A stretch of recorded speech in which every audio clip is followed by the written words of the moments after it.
Hello everyone, মাম্মাম সকাল সকাল ঘুম থেকে উঠে গেছে। আর দেখো একা একা ঘরে ঘুমিয়েছিল, ওই জন্য ঘুম থেকে উঠে আমাকে পায়নি, তো চুপচাপ বসে আছে। তারপর তো আমাকে দেখেও খুবই খুশি হয়েছে।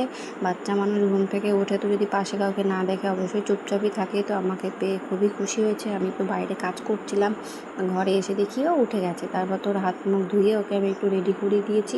এখন দুটো বিস্কুট খাইয়ে ওকে আমি ঠাম্মির কাছে রেখে এসেছি। তারপর তো আমি ঘরের কাজ করতে চলে এসেছি। দেখো আমার বিছানা অলরেডি গোছানো হয়ে গেছে। তারপর আমি রান্না করতে চলে যাব। আজকে রবিবার বলে কথা, মাংস রান্না করব। আর মাম্মামের বাবা যেহেতু বাড়িতে রয়েছে, মাংস তো রান্না করতেই হবে। তারপর তো দেখো এই সাইডে বাবুদের মাংস রান্না হচ্ছে আলাদা, ওরা যেহেতু ছোটো মানুষ ঝাল খেতে পারে না। আর এই যে এইদিকে আমাদের রান্না হচ্ছে আলাদা। তো তোমাদের সঙ্গে কথা বলতে বলতে অলরেডি আমার মাংস অর্ধেক রান্না করাও হয়ে গেছে। এখন আমি মাংসটা রান্না করে আমি এখন যাব চান করতে। তারপর তো যে খেতে আমি চলে এসেছি। দেখো আজকে আমাদের মেনুতে আছে মুরগির মাংস, পটল চিংড়ি আর শাক ভাজা। যেহেতু আমি শাক ভাজা খাই না বলে আমি নিইনি। তারপর তো বিকালবেলা মাম্মামের বাবাকে একটু আম কেটে দিয়েছি। মাম্মামের বাবা আম খেতে খুবই ভালোবাসে। আর এখন আমের সিজন বলে কথা, পাকা আম তো সবসময় খেতে হবে। তারপর তো একটু ছাদে উঠে গেছিলাম আমি আর মাম্মামের বাবা। আমি ছাদে উঠি না, মাম্মামের বাবাই ওঠে, তো ও এসছে বলে আজকে একটু উঠলাম। তো গোটা গাছ থেকে ওটা আম পেড়ে নিয়েছি।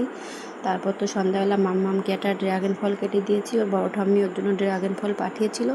তো আমার এই ছোট্টো ছোটো মিনি ব্লগগুলো দেখতে তোমাদের কেমন লাগে অবশ্যই কমেন্ট করে জানিও। অবশ্যই আমার পেজটাকে ফলো করে দিও। আর দেখা হচ্ছে নেক্সট আরেকটি ব্লগের সঙ্গে। আর মাম্মামের একটা রিয়াকশানটা দেখো কি দারুণ লাগছে।